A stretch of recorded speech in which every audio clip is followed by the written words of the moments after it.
I'm John Bommarito. It's another Acoustic Alternatives from Grove Studios in Ypsilanti. I just showed one of my guests around before the other half of the duo arrived and said, look, here's a place you can practice your DJ skills, of which he doesn't have any, I don't think. I showed him a room where they could do a mix on the next mix on their album and blast it so loud that the neighbors wouldn't be bothered. I showed him the half-sized room there. If you saw actually, depending on when this one makes its debut as a video, you will see the room that I showed him third, which is where I recorded the Young Fables in. And then the fourth room is the really big, practice space for a full band here at Grove Studios. If you're in the Ann Arbor, Detroit area and you're looking for a place to get out of your garage and get into the studio, this is the place to do it. They've been very supportive of what I've been doing for 3 years after I lost my radio gig. So thanks to Grove Studios and the team there for making it possible for me to welcome people to the studio here in Ypsilanti. It's Pete and Crystal Demore, based in Houston at one point, but Louisiana these days. They are extraordinary people who call themselves Ordinary Elephant. Welcome. Thank you. Thanks for having us. So good to have you find your way to this weird spot in Ypsilanti near some railroad tracks and industrial buildings. That's all right. My dad worked for the railroad, so I'm used to it. Did you just jump on a train instead of taking the train? No.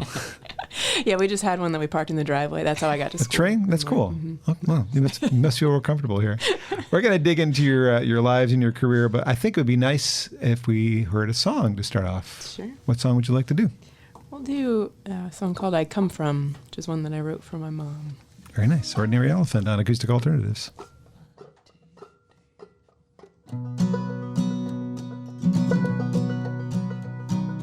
Eggshell white,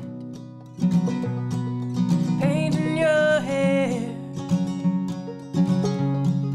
dirt beneath your nails, and years on the back of your head. Some things can wash clean, and some will stick around. Blades of St. Augustine scattered across the driveway. Still feels like Sunday when I hear a Cajun band. Every chamber of my heart bears a mark of what I come from. Sometimes our world falls apart, but I guess that's what it takes to find the part that cannot break.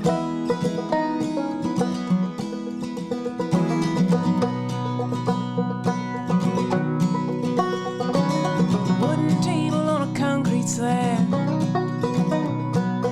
Fish are red and crabs are blue. Every 5-gallon bucket carries a piece of you. Some things can wash clean, and some will stick around.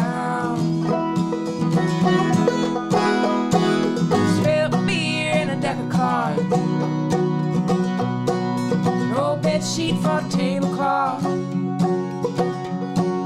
Some of those days are lost. Most I still come across. Every chamber of my heart bears the mark of what I come from. Sometimes our world falls apart, but I guess that's what it takes to find a part that cannot break. I come from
Lovely stuff there from Ordinary Elephant on Acoustic Alternatives from Grove Studios. And I just admire how well your voices go together. Oh, thank you so much. It's a lucky find when you find a person that you not only love, but you sing well with, right? That's true, yeah. Yes. I'm not assuming the love part, though. Yeah. I mean, You assumed right. I mean, you do travel together and you live together and you have 4 Actually, dogs. This month will be our 11-year wedding anniversary. My water's down here. Toast to you. Thank you. Congratulations. That's great. Was I right on the Louisiana base, even though you technically probably live most of the time in the van in the parking lot? Yeah, probably about half the year, yeah. If you get mail, though, it goes to Louisiana, right? Yes. Sure does. Yeah, we lived on the road full time for about 5 years, but now we have a place in South Louisiana about 30 minutes from where I grew up. And part of the year we live in our van. Another duo that's been here at the Rough and Tumble. Have you encountered those? Love Fabulous. them Yeah, so they seem like they have a similar story to you as far as being on the road in the van, mostly with dogs. And crazy, yeah. Yeah. Crazy to take on traveling with dogs to that degree. That many pounds of dogs. Yeah. They beat us in the poundage. Yeah, your dogs were small. I met your dogs briefly. I didn't get to actually say hello or pet them, but I did say hello to them. Like, oh, stay in the van. Okay, we'll be back in an hour or so. 2 days, right? Dog time. Right. It seems like the Rough and Tumble would be a good touring partner for you guys, especially. It would be fun. Yeah, they're just such good people. I can hook you up. I got their phone number. Right. Yeah, we love spending time with them. And I think they probably, like you, have turned to Patreon, right? You guys are using Absolutely. Patreon. I just recently did myself about a month or two ago. One of my fans/friends has been encouraging me for a year to try. I'm like, who's gonna support me on Patreon? I mean, I'm doing this thing, and it's what's the advantage for them? He's like, just do it. So I have 10 supporters. So I hope that people find you guys on Patreon, and if they're curious about me after listening to this and they're your fans, check it out. I'm giving you something exclusive in there. Now we're going to talk about what it is, but you can learn about it by going to the page. It's a secret. There's a reason I'll tell you guys off mic what it is, but. Anyway, you guys over the years have had praise heaped on you by the Associated Press, the fabulous Mary Gaucher, and so many others. You've toured the country. You've been international performers. It's a great journey that started in 2009, if I have that correct, right? That's where we met, when we met, the year we met. Yeah, we feel so lucky to be able to do this together. In 2009, as you're referencing, we met at an open mic, and it's been a while, but also not. It's been great. How old were you when you guys met? How old were we? You were 29. Yeah. And I was younger. You're still younger. You will always be younger. I'm catching up. He caught up. Yeah. Really? What did that van do to you guys? Well, it's just... It'll age you. We age at different rates. Yeah. Well, at 29, he has to live with me, so he ages quicker. Yes. Yes, that's... I got married at 29. I think at that point you realize what you want and don't want in a person. So it's kind of why I asked, is it's a good mature time to go, yes, this is a good decision. Yeah. So there you go. I'm glad it has worked out. How long had you been playing separately before you met at that open mic? Not very long. Well, really? Me, not very long. So we met in 2009. The first time I got on a stage was in 2008. Oh. I was a very shy child and adult still. Yes. You seem a little shy. I'm friendly. Don't worry. I don't bite. I just nibble a little. But yeah, I got a guitar right after high school because I'd just been a writer, and I was like, maybe these want to be songs, I think, and so we got a guitar to be vehicle for songwriting, and I moved to Florida for a year, and I knew I was only going to be there for a year for school that I was doing there. Sure. And found this little open mic, and I was like, all right, before I leave, I'm going to get on that stage, and just terrified, and but did it, and kind of got the bug, and then moved to College Station, Texas, which is where we met at that open mic, and so I had to find one to scope out there, but yeah, he had been. I've been playing, just like open mics pretty much and like brunch gigs at the wherever. That's how people get started. Yeah, it was fun, and I'd just gotten out of college, but so I don't know. 3 or 4 years, something like that. So the first album, which I will show to the camera over here, there's nothing from either of you before this, no solo releases that I could track down if I wanted to really delve into the Ordinary Elephant catalog. But I mean, if you were really sneaky, you might be able to find something. The dusty words and cardboard boxes, which I learned about in an interview that I don't know how to find, but it's not on CD anymore. Right. Is it embarrassing? Is that why it's not on CD? No, It's not.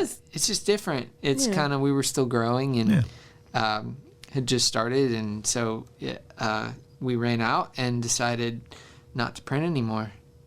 Once we sold out, we were like, well, it didn't feel like who we are anymore. Fair enough. Yeah.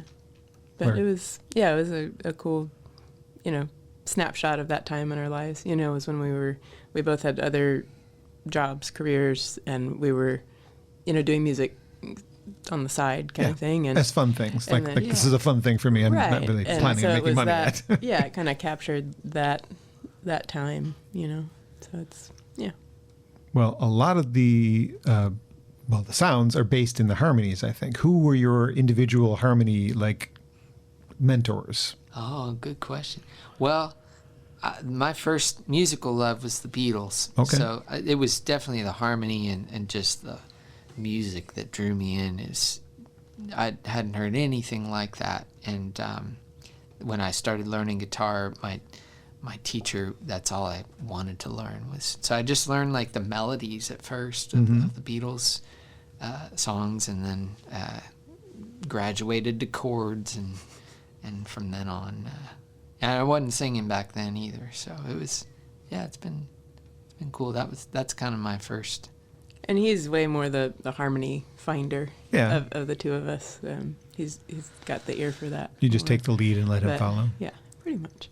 Was there an Indigo Girls or a Simon & Garfunkel in your background that makes you go, oh, I want to sing? I mean, I love harmony, listening to it, but it just isn't something that I guess I came at it more from a writing, from the word standpoint. And so it was, how can I get this across, and singing and playing turned into that. But I didn't come at it from the musical side. But I mean, today, I guess, Gillian and Dave are, that makes sense. Milk Carton Kids, the harmonies were, especially with them, it's hard to know who is who, kind of thing. And that's, it's kind of a more, I guess, not so much influence as have come to it from starting to do it, is what it feels like for me. Yeah. I'm gonna recommend another previous guest to you guys, Francis Luca Cord, another duo. Gosh, okay. Yeah, there you go. Harmonies are yes, incredible. I don't even know how you do that like that. When you're not family. I mean, family harmonies usually that tight. Yeah. That's some good harmonies there too. The brothers too. Yep. Oh yeah. It's just not fair. No, but when they're brothers. Oh, and you're wearing their shirt actually under here. Clay and Jody. Clay Parker and Jody James. I don't know dear them. friends of ours. They're down near Baton Rouge, Louisiana. Okay. You should check them out. Okay. Oh my God. A new album coming out next year, and it's going to be so good. I'll have a recording of this to remind myself. Yeah. There Wait, you go. this is a recording. Yeah. Yeah, their harmonies are just. Yeah. I will check them out. Well, Crystal, we'll look at you individually for a second here, if you don't mind. You were originally a veterinarian cardiologist. Mm-hmm. So when Clearly, I mean, that's how you become a songwriter, right? Right. You have to do that first. So like when a dog or cat goes into surgery, you're making sure that they don't pass out. What do they do? Yeah. So I mean, any heart disease that animals get. I mean, it was mostly dogs and cats that I did. I mean, I had to train on everything, but when I was out in practice, it was mostly small animal. And I mean, just diseases that they get as they age or congenital things. And I've put pacemakers in dogs, and there are procedures you can do for certain congenital problems to fix or try to improve, and just medical management of things. And yeah. This seems to be going pretty well for you guys, but what if it didn't? Would you go back to that? It's hard. I mean, I still do a little bit of telemedicine. So it's something where I read cases through remotely, just a few hours a month to kind of keep my brain in it, and so if I did need to go back, but it it doesn't feel, it feels like the type of thing where, okay, I want to keep my foot in there, and it's rewarding to do it to the degree that I do, but to the degree that I was is not, I think, where I'm supposed to be. So it's been good figuring that out, and it took a lot of mental gymnastics to be okay with leaving that to the degree that I did, because it took a lot to get there. Yeah. Well, what was the deciding factor to give up that for the dream of music? Yeah, and that's the thing. I guess it wasn't really for that. I mean, it was when we first started traveling, it was just a lifestyle change. We're like, hey, we're gonna, like, people live in RVs full time. Like, oh my gosh, we have to do this, right? And why not?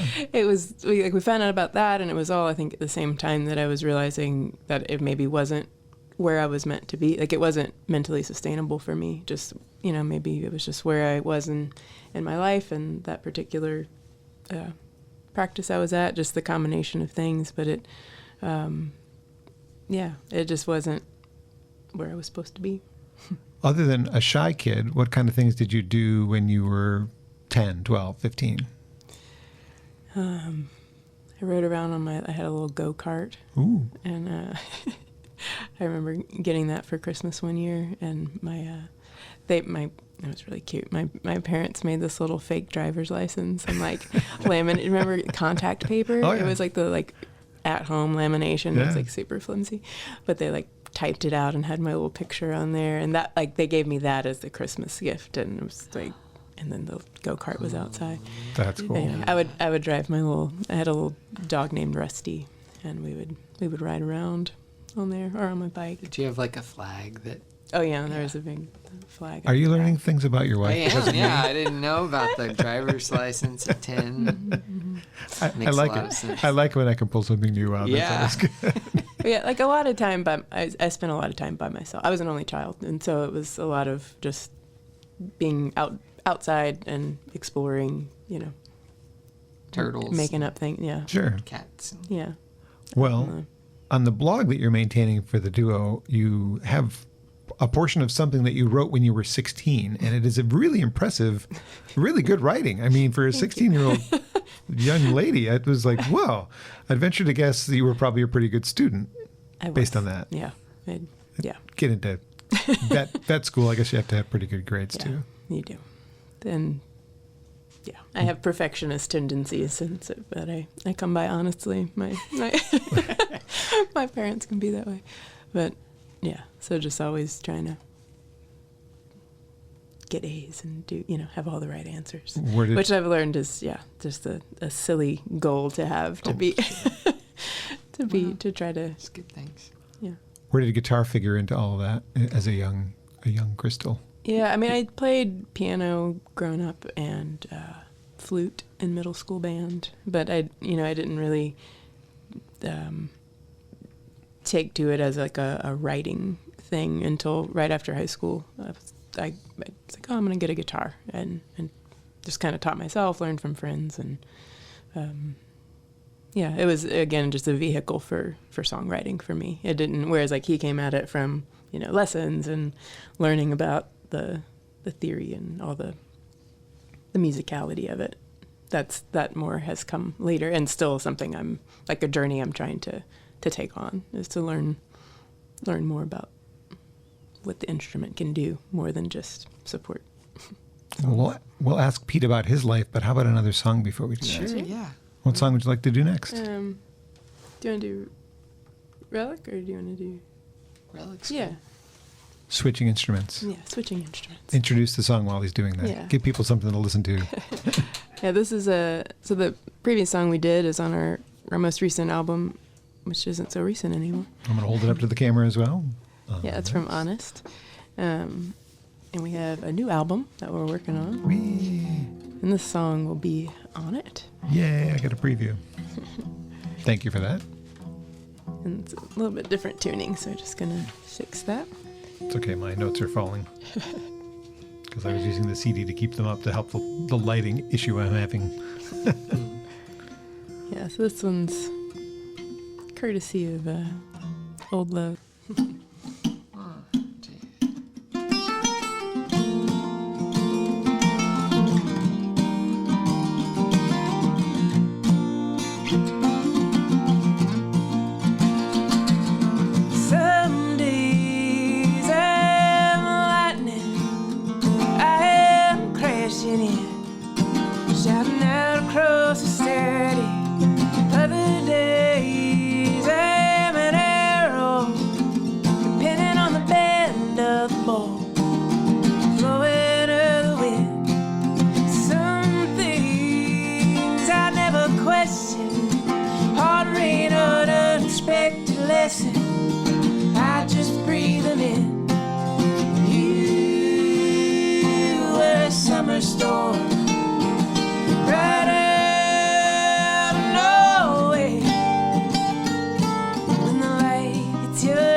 summer storm.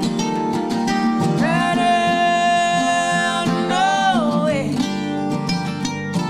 when the light hits your eyes just right, I see a relic of the rain that brought us here.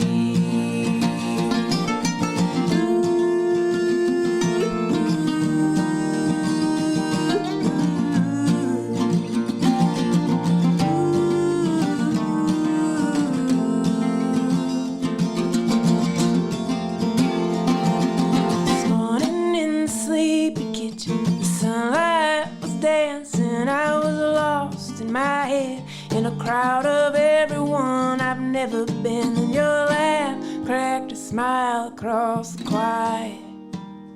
I breathe deep and grateful to be reminded of everything that has shown up when I can't find it on my own.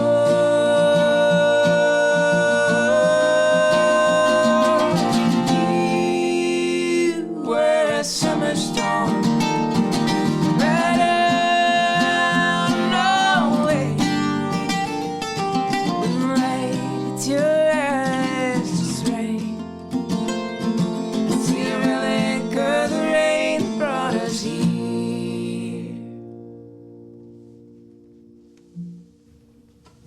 Okay, I used this line, and it wasn't a line. It was actually a feeling on my last guest, the Young Fables, when they performed their new single. That makes me wish I still had a radio show so I could play that on the radio. That's really good. Thank you. Thank you. That's all you. I didn't do that. Relics, right? Relic of the Rain. Relic of the Rain. Okay, well, Yeah, we just usually use single word things when referring to it. that's what I good. said. That's okay. I will. In the notes for the podcast, both on the video and the audio, I will title it correctly, and I will direct people to your website where they can find out more about you and your. I'll probably try and put your Patreon page on there. Like, I need to put mine on there because if I want any more supporters, that's the only way I'm going to get them. I'm also going to put my friends at Grove Studio on that little notepad because that, again, this is a place that without this, I would have been an ex-radio guy who doesn't get to do this anymore. If they hadn't approached me and said, hey, we want you to come do a podcast in our studio, come check it out. No. Who needs another music podcast? I said. And they said, no, just come on, just do it. So I invited my local friend, Crystal Demore, who lives in Ypsilanti, who was getting ready to release a new album. And I remembered how much I loved doing it. So Grove Studios, thanks for that. Thanks for having a podcast studio and a place for folks around here to practice and look them up online. And we're going to continue with this chat with our friends in Ordinary Elephant, Pete and Crystal Demore. It is Demore, right? Yeah. I'm Italian. I might want to say You Demore. did that. Yeah. Bommarito. Demore. That's Demore. And you know it was Italian. That's right. Well, I mean, I do my research. You grew up in Austin? I did, yeah, Austin, Texas. That is a music town, if I have ever heard of a music town. Well, they put up this sign that says it's the live music capital of the world back when I was a kid. And I guess that means it is. Who were your favorite acts to go see live when you were a kid? Oh, when I was a kid, like I said, I was into the Beatles, so it was tough to see them. Yeah, I never got to see them either. In high school, I was kind of into like grunge rock, so I would mostly see groups that came through town. Not a whole lot of local people until more recently. So you missed out. Wasn't Lyle from there? Lyle Lovett? Lyle, Is he from Austin? He did a lot in Houston, as far as I know. I'm trying to think of who I know that's actually from Austin. Well, Darden Smith, maybe? Is he from there? I think that might be true. Yeah, I mean, that's shoot. I'm on the spot. I'm sorry. Well, James McMurtry does McMurtry's there, and residency at Continental Club. Yeah, he plays every week. Bob Schneider, is he from there? Bob Schneider's from there. I've met Bob a couple times, yeah. Cool. Yeah, I was into Bob. Yeah, we used to cover a Bob Schneider song before I met Crystal, which is always fun. There's just so many amazing artists in Austin nowadays. Well, what were you like as a kid? Would I have liked you? Yeah, of course. I mean, what did you do? I played video games. Okay. Like every good kid in the 90s. Yeah. Listen to your Nirvana and your Soundgarden. Yeah, all that. I did all that, nothing too interesting, but Guitar came along at some point. Guitar at 6th grade, and I love that. And I feel really lucky to have had someone to kind of pull me along against the addiction of the video games and make me, stick with it, because it's a much deeper love for me, and so I'm so thankful to be able to do it right now. Did the video games lead you to your career pre-music, your computer programming career? Kind of, yeah. I mean, I was always kind of into computers, and my dad would just, he's a character and really supported whatever I wanted, but would always, he's kind of like he would just get the latest computer stuff in the 90s, and I would be the one that would kind of dig in and show him how to use it. Well, I mean, I don't even know if he cared about just that like, much. oh, it's the new thing. Yeah. Must have new thing. We had a CD-ROM like right when they came out, and like CD writer. Yep. And that was, anyway, it was a cool childhood. I feel very privileged and lucky to have had I had a great time. I think all three of us in the room know that there are no rich folk duos in the world, or musicians in general are folk musicians or not. Do you find that you can do your former professional life on the road? Because it seems like as long as you have an internet connection, you can do that job. Well, I did for a while, up until 2018. I worked full-time the first 2 years we were on the road, and then I worked half-time the next 2 years, and then we just felt like we were at a point where the music wasn't going to get any further without Commitment. quitting. Yeah. You got 100% commit to it. Right? And yeah, it's definitely something you can. I was able to do on the road, which I'm also really thankful for that, because it was just such a cool way to see the country at that time and in our lives, and it allowed us to be free from location. But it is, I mean, it was a 40-hour-a-week job, so it was like, I sleep a lot, or I try to, and so that's your day. And yeah. We're moving around on the weekends, to the next RV park. So for sure. It was.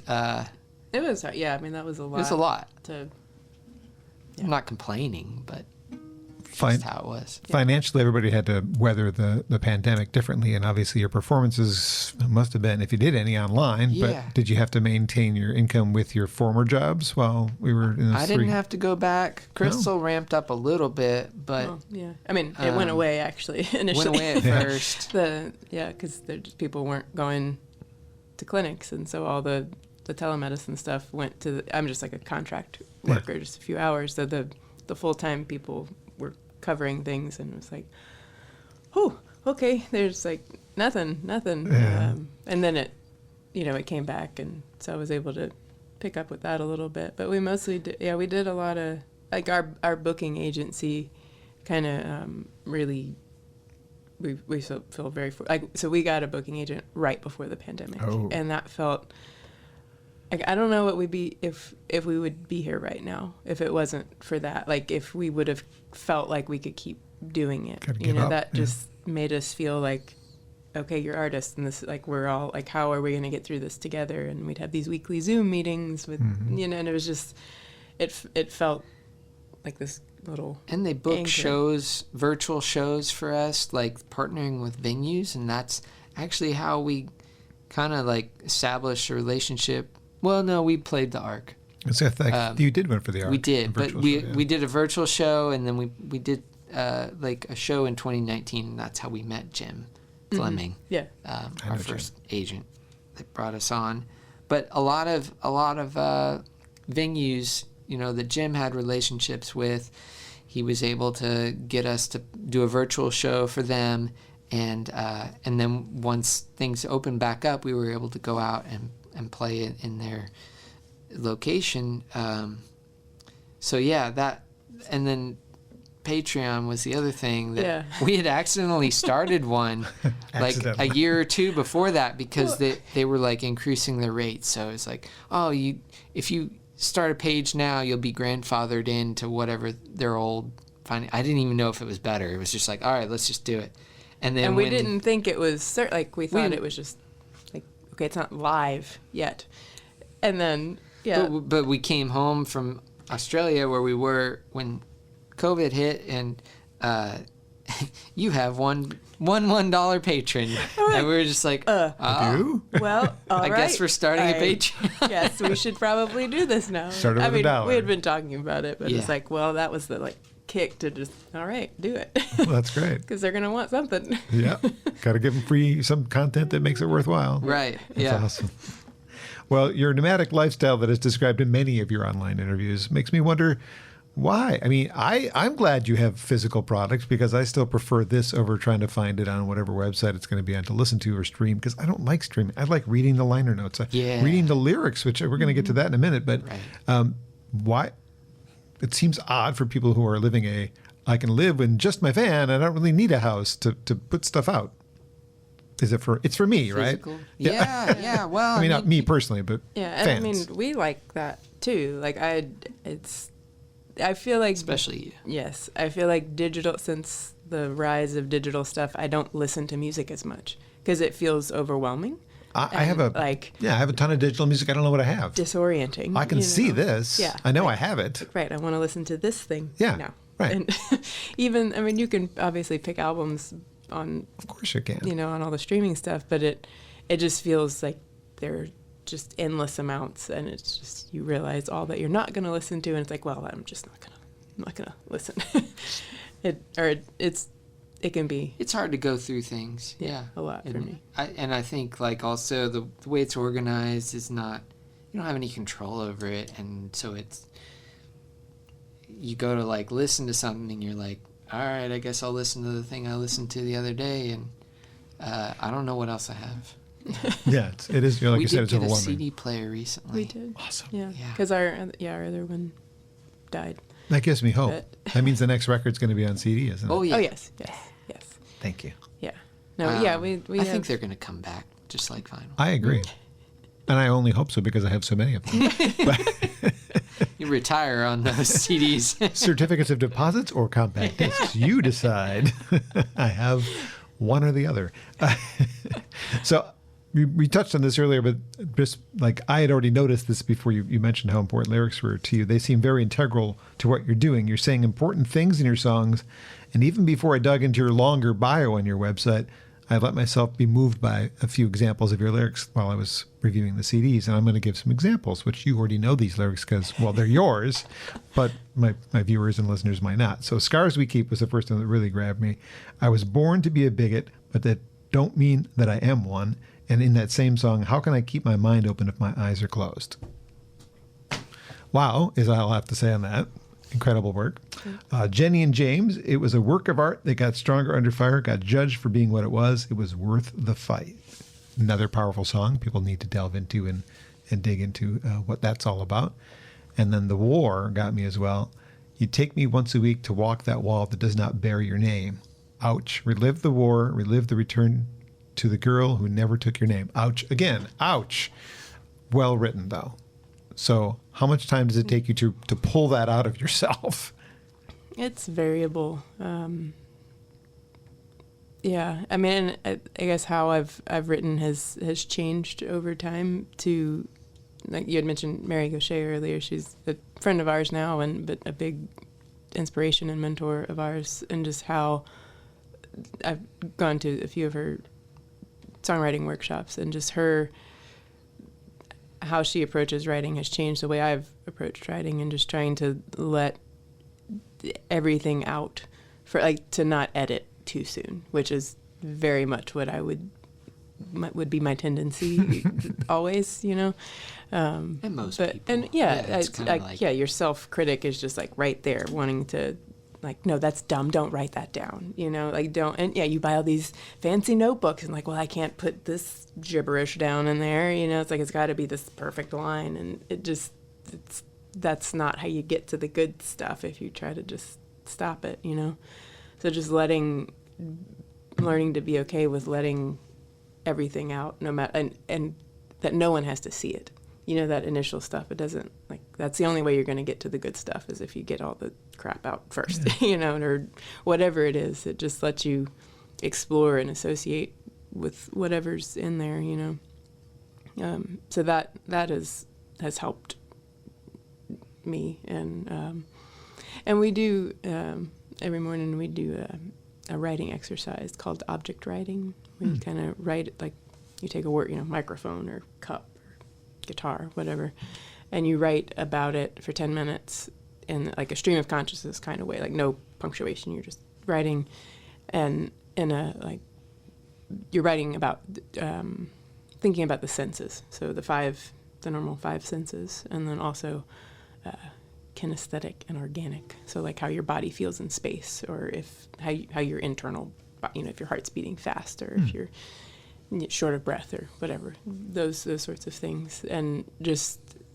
that has, I feel like, really helped with how to describe things, just metaphor and analogies and things that, because we do it in the morning, like as we're drinking our coffee, and so we're still like half asleep, and so it really lets you not edit. You know, it just is that stream of consciousness. The time and limit, I think, helps too. Yeah, and so you don't get too like, oh, it's got to be this, it's got to be that. You just do it, and you're done. And it, I feel like that has helped shape how giving interesting ways to describe things. It seems that you would be the main lyricist. Does Pete also have some input on the lyrics? I have input, and I don't know if I have veto power or anything like that. You can make suggestions. Your voice is heard. I will explain, like, well, back up to let me state the fact that lyrics are not like the natural thing that I gravitate towards. So it's been a long time for me to get to the point where I am now, where I can really appreciate beautiful lyrics, and probably not as well as Crystal can. Like, I'll still ask her, well, hey, what does that mean? I heard what they said, but it sounds really important, but I don't quite get it. And she's kind enough to not make fun of me, and then I learned from that. All that being said, yeah, no, you were just saying, yeah. Oh, yeah. That's what I was going to say. I think maybe my most important contribution to the lyrics is being that person that's not a brilliant writer, and seeing how I take it and being able to openly talk about, like, well, I didn't get that at all. Like, it to or me, like, I thought it meant this, yeah. or, you know, and it like especially because usually I've worked on it for a while by myself first, and then I'm like, okay, this is where I am. Let's help me edit, help me finish this, whatever. And you get so into it sometimes, like, I know what I'm trying to say, so sure. of course that's what I'm saying, right? Yeah. But yeah, it's helpful to have like a fresh set of ears who isn't as into lyrics as I am, to know how someone may take that, and that it's incredibly helpful. And then we work on arrangement and chord, music stuff all together, phrasing, and all that, all kinds of stuff. But he has started writing, and it is very exciting to see. There are a couple of songs that are on our Patreon page, or actually one of them is on YouTube. The other one's on our Patreon page. It was kind of the other way, where he worked on it a lot, and then you contributed. We helped finish it together. But it's been very, I don't know, it makes me very proud to like see where that growth, how he's taken to that, and how eloquently he can say things, in song. And anyway. Pete, to be fair, I'm probably equally as big a music fan as you, if not bigger. And for many years, it was melody and hooks that got me, not the story. Right. And then something changed. I started to play, I did folk radio first at a college radio station, and I was delving more into that stuff, which I liked, acoustic-based music, probably because of VH1 Unplugged, MTV Unplugged, whatever. And I'll use an example of a song that came to mind while I was thinking about this. Chet Baker's Unsung Swan Song by David Wilcox was a story. And it was a song, but it was also a very well-told story. And that's partially probably what got me thinking about, there's a story with every song. Yeah. So now, other people would point out, I really like this song, it really moves me. Like, I was paying attention to the hook and whether the music sounded good. No. And so you might get there eventually where you're getting there. Yeah, I'm there. Yeah. But it took a little while. It was just was it a catchy song? Yeah, I like that. Yeah. Do I like the guitar solo? Yeah, it was a great guitar solo. But when you get lyrics like Crystal's writing, you have to go right here, you got me. Actually, I'm going to ask about one before I go, the Leaving Careville song. Did you guys get broadsided? Is that what that's about? We got rear-ended, yeah. Yeah. Pretty bad. We could have died easily. It was, but we weren't seriously injured. Yeah. Thankfully. Gash, or I was leaning down in the car, like to get something on the floorboard, and he was driving. And the car, we were in like a little Honda Fit, and this big Ford F-250 just didn't stop. We were stopped waiting to turn left, and so there was oncoming traffic. That's big. And so it shoved us across that lane and into the ditch on the other side. And so had it shoved us, 2 seconds before, then that we wouldn't be here. Sorry to bring that up again. No, it's like we're so grateful. Like we had, we were set to close on our house the next day. It was Memorial Day weekend. Like we were selling our house in Houston. That's when we decided to live on the road full time. Because the road is so safe. Day, right. Right. But the closing day was the next day, but it really made us like, we're like, this is what we're supposed to be doing, because that could have been over, and it could be over any time. So let's do the things that we want to do before it's too late. Yeah. Well, that's obviously a song written about a personal experience. I don't think the ones that I mentioned maybe they were about personal experiences. No, and that's the thing. Not all of them are. I like taking on other voices. Where does that inspiration come from? Who are you getting those ideas from? The muse? Just wanting to, just being, moved by something and wanting to convey that, but trying to tell it from the most, the best voice that can tell it, which isn't always mine, which isn't always me. And so whoever that narrator wants to be is, just try to let the song speak and decide. I feel like that's harder than writing about what you're going through personally and what you've been through personally. But it can be, but in a way, I guess it can be easier to, being removed from it a little bit. Yeah. Okay. Well, how about another song? Yeah. Do you want to do? Yeah, we can do the Scars We Keep song that you had mentioned. Try to get me to cry. We brought some Kleenex. There's some behind you in the bathroom. Ordinary Elephant are my guest today on Acoustic Alternatives. I'm pleased to have them here, meeting for the first time, Pete and Crystal, and they've been fantastic guests so far. We've got a bit more questions for them and another song to do even after this one if they're willing.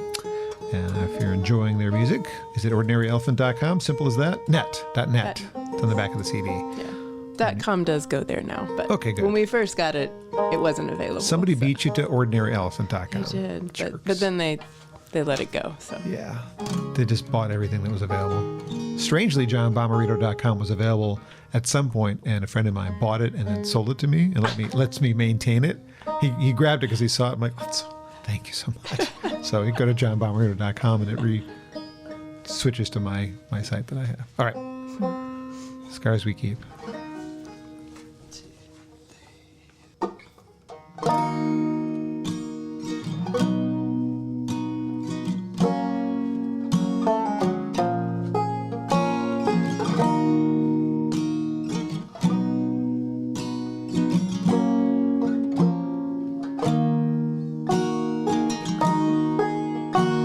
Excuses are easy when everything's on the line. These Montana magpies, they're black and they're white. side by side, bringing an unknown offering, something we should try. Was he a monster or a martyr? Depends on who you ask. But once it's done, you can't take it back. How can I keep my mind open if my eyes are closed? It's hard to hide the hate when there's no love to show. How can I nail a man up for the color of his skin? Knock it down, make him pay for my father's sin. And I am starting to see we are all the color of the scars that we keep.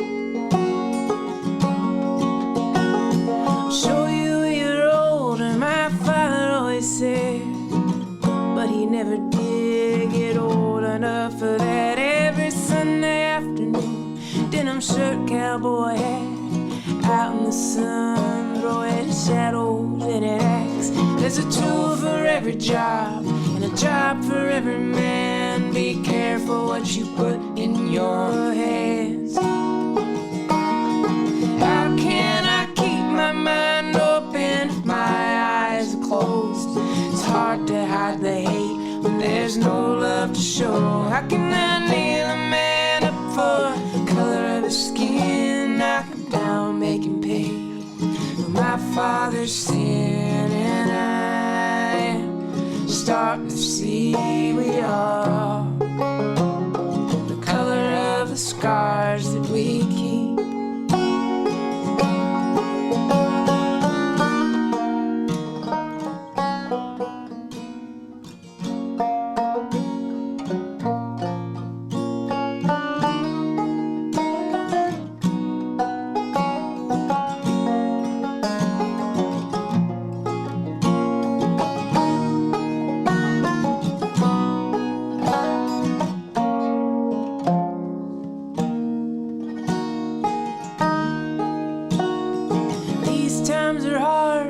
It's harder to heal when where you were born decides what you feel.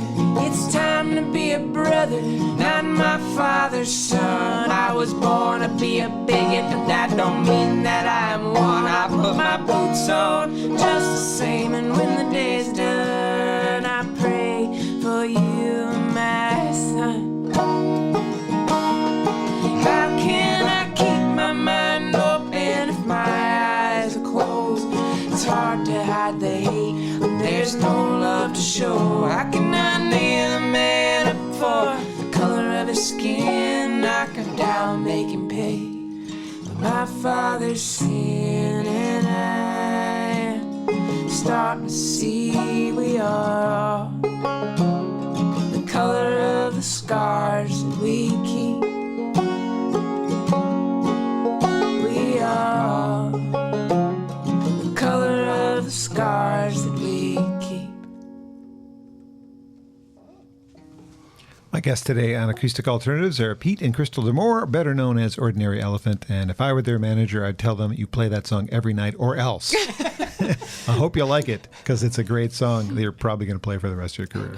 Thank you. Thank you. I don't know if you already do anyway, but that's my opinion. Just saying. Thank you for doing that. Anyway, next album coming soon. Soon as it can. Right. It'll be next year. Okay, well that's soonish. We will say that much, yeah. Yeah. That's about all we know. Well, there's some mention online. There's a different component to it you've described as both parallel and intersecting, and your geometry teacher called me and said that is not possible. What does that mean? Did you get an A in geometry?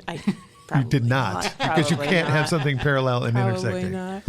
Doesn't work. No, it's. Are you allowed to talk about something that it? we're not allowed to talk about yet. I'm sorry to bring it up. No, it's okay. It's fun. It's an exciting thing, but it's just not been announced yet. It'll be announced on Patreon first, I bet. Yes. Absolutely. Yes. That's where people can hear new songs first. Exactly. Yeah. All the stuff that is on the album, there are a few that live publicly, versions of it on YouTube, but everything lives on, when it first got written was put on Patreon. So the album technically lives there. Not those versions, but not the album versions. Not fully formed versions. Yeah. So the creation of the touring van is also detailed. Is that what kept you busy during the pandemic? Was putting that together? It's still keeping us busy. Yeah. So we got it in August of 21, the end of August, and empty, just gutted, completely empty. And what's in it now? When you open up YouTube and you type in van build conversions, it makes it look so easy. Like there's people on there that look just like me, and they do all this work. I can't tell though. I'm telling you, it's not that quick. No, it all takes way longer than you think. But we're so grateful to be able to do it, that we have that we can work together. Like we joke, like, but for music, like between the two of us, we are one musician. Like the music and the words, and we just between the two of us, we can do a thing. And it's the same with the van. Like between the two of us, we can build the things. Like he's got the more hands-on, like can visualize to like, or I'm I guess more the visionary of like ideas, and then and he can like draw it out. But this is reality. Like wait, this is how. That's a parallel line, and those that can't intersect. Wait, no. that doesn't. No, but between the two of us, it wouldn't be what it is without both of us. That's for sure. Got cabinets and beds and refrigerator. One bed, one fridge. Yeah. Electrical. Yeah, we were just building some cabinets right before we left for this tour. Bathrooms are not inside the van, though. There is. There's a toilet in the goodness. van. Mm-hmm. That's a game changer. Mm-hmm. You don't have to go after a gig to a gas station. Right. And like scary. Yeah. Scary. Or like Indiana. in Vermont, they close their rest areas at night. Yeah. What? I know. Okay, that's not very useful. So that's tough. Yeah, that was before we had the bathroom, when we discovered that, and we were like, okay, this is definitely gonna do that. I don't do much road traveling because I'm not used to having vacation time. I have a relatively new job that has vacation time, so I took a road trip. Cool. And I used the turnpikes in Ohio and Pennsylvania. I'm like, those are so expensive. Oh my gosh. Yeah, they really are. I'm used to free Michigan roads. Yeah, well, go west. Yeah. It's a little bit cheaper. Okay. Although you have to go further. Yeah, that's true. It's a long drive out there. You guys have toured all over the U.S. You've been to Australia and the Netherlands. And where are your favorite places to play in general? Like, it doesn't have to be the Ark just because you're currently close to it. That's my favorite really place. Magical. It is one of my favorite places in the world. Yeah. I have my name on a plaque on one of the seats there. So. That's amazing. Yeah. But favorite places to play? Well, I don't know. It's like... depends on the crowd, right? That's what I say. It depends. Like it's all about what's that energy between you and the audience. It could be anywhere. If you have an audience that's feeling it, and you have that exchange, that musical conversation. That's where we're happy. It's not necessarily a particular place. Are there certain towns that make you feel more at home than where you actually call home? Like places you just feel like, oh, this is so good. We're so loved here, and I just feel like I belong here. Well, Santa Fe is really been sweet to us. Yeah. We actually recorded that Blue album in Santa Fe. And Hold to the camera. Yeah. And we've been back, and we played a few shows at that studio, and then we played some shows out elsewhere at other venues in town, and I don't think we've ever even had a bad show there. It's just been people, wonderful every time. And New Mexico is one of our favorite states to just breathe the air in, and so that makes it, so fun every time. And I don't know where else. In Texas, I mean, because Houston was where we got where we came up with the name Ordinary Elephant, and we did your first gigs probably. Sure, yeah. Everywhere else, I think every musician starts in a local scene, right? Yeah, right. Yeah. And Houston still continues to be great to us, and we just have some great friends there, and it's just been a great spot. Texas, Austin too. And there's such a Kerrville Folk Festival. There's a real appreciation for original music, and Texas generally, I would say, and so we've been the beneficiary of that. At Kerrville, like, everyone is a songwriter, so they really appreciate a good song. That's cool. Yeah. Very good. Well, I see also in my research that Spotify was integral to your audience expanding. How about the insignificant income that they provide, though? I mean, that has to figure into what you're doing, too. Yeah. I know that they grew your audience, but Right, yeah. you'd probably make a little bit more money when you sell one of these. Some friends of ours called Flagship Romance. They're a duo that Heard of them. really amazing. They sell a shirt that we just ran across them and saw their show, and the shirt says this shirt is worth 5,500 streams, and it costs $22, and that's how many streams you would have, or how many album streams I think it is. So it's like not just a song. 10 times 5,500. Yeah. That's my memory. Don't quote me, but it's probably that.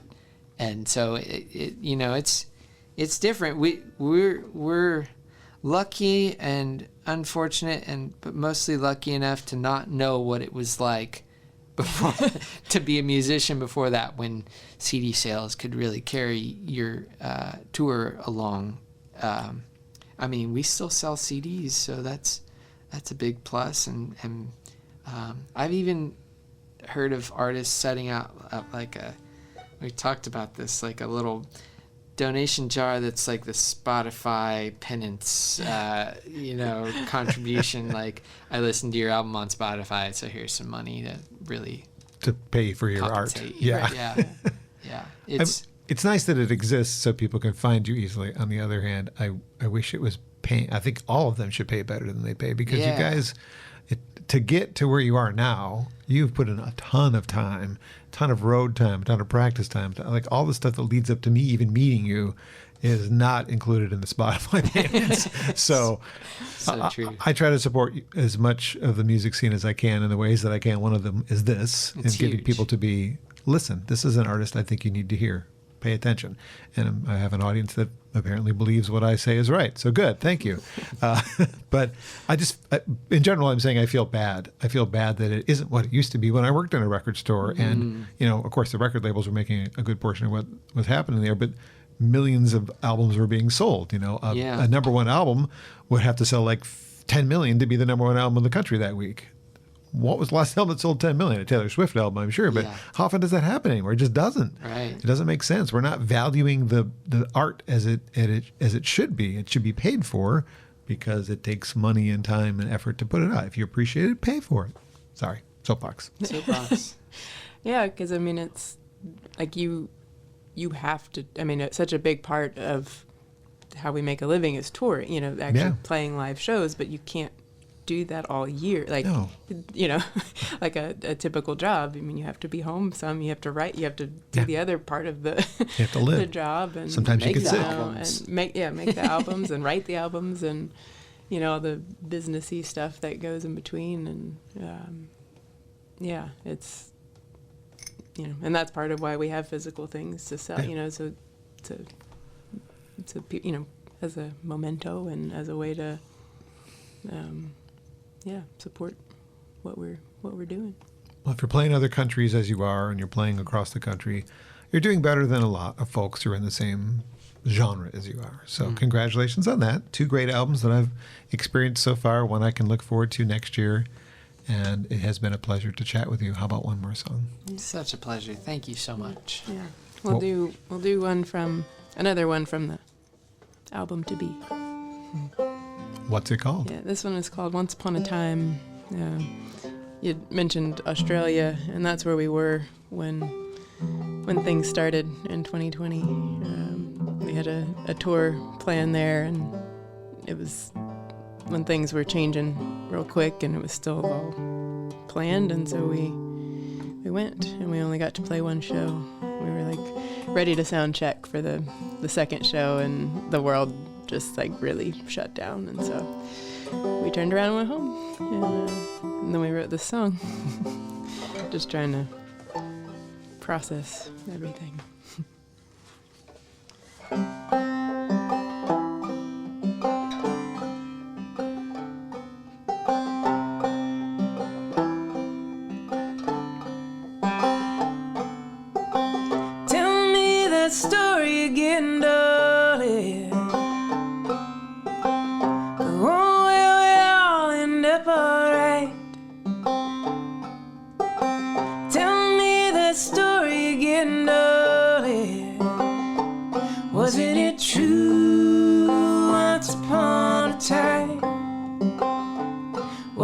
it true once upon a time? I'll keep keeping up with the laundry. You keep keeping up with the car. I guess things aren't really changing here. Sure feels like they are. Sure feels like they are. We got good dogs, we got a good porch. Got eyes to see, we've got a good view. Got ears to hear, and we are listening. Truth is not something we can choose. Truth is not something we can choose.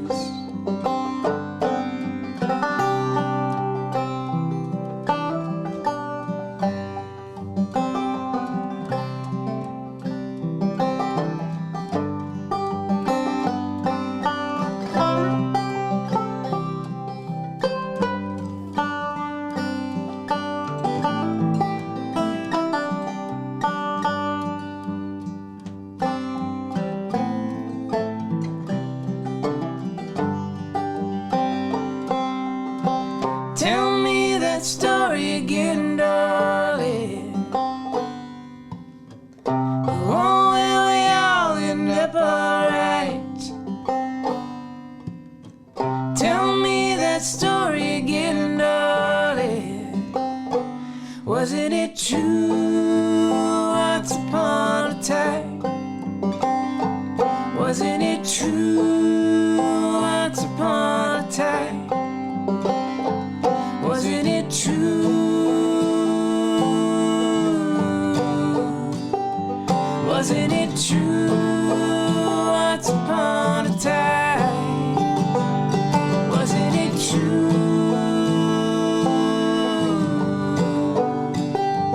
Wasn't it true once upon a time?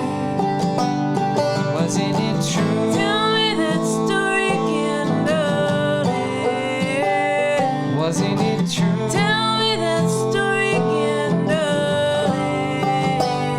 Wasn't it true? Tell me that story again, darling. Wasn't it true? Tell me that story again, darling. Wasn't it true?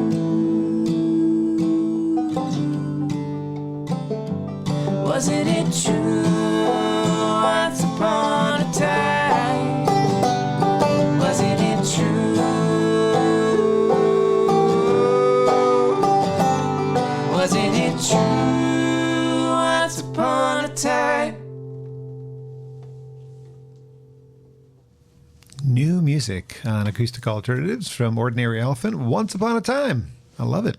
This has been really a treat. And thank you for bringing the condenser mics, because that worked way better than would have worked with what we had available and what I would grab down the hall. And this sounded great. Good, great. Thank you so much for having us. I had a really good time chatting with you. I hope you did. I hope you're not just saying that because I can see your face. No, this is fun.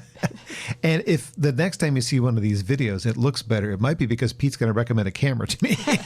Look at the videos that they do from home and look how great they look. And I'm gonna try and get the same kind of camera so that I can improve the quality of what we're doing here in Grove Studios. Thanks to Grove Studios for being an excellent home for my podcast and for encouraging me to do this so that I didn't have to give up something I loved, working in radio for 15 years, where I got to do this sort of thing at least once a week or around that many times a week.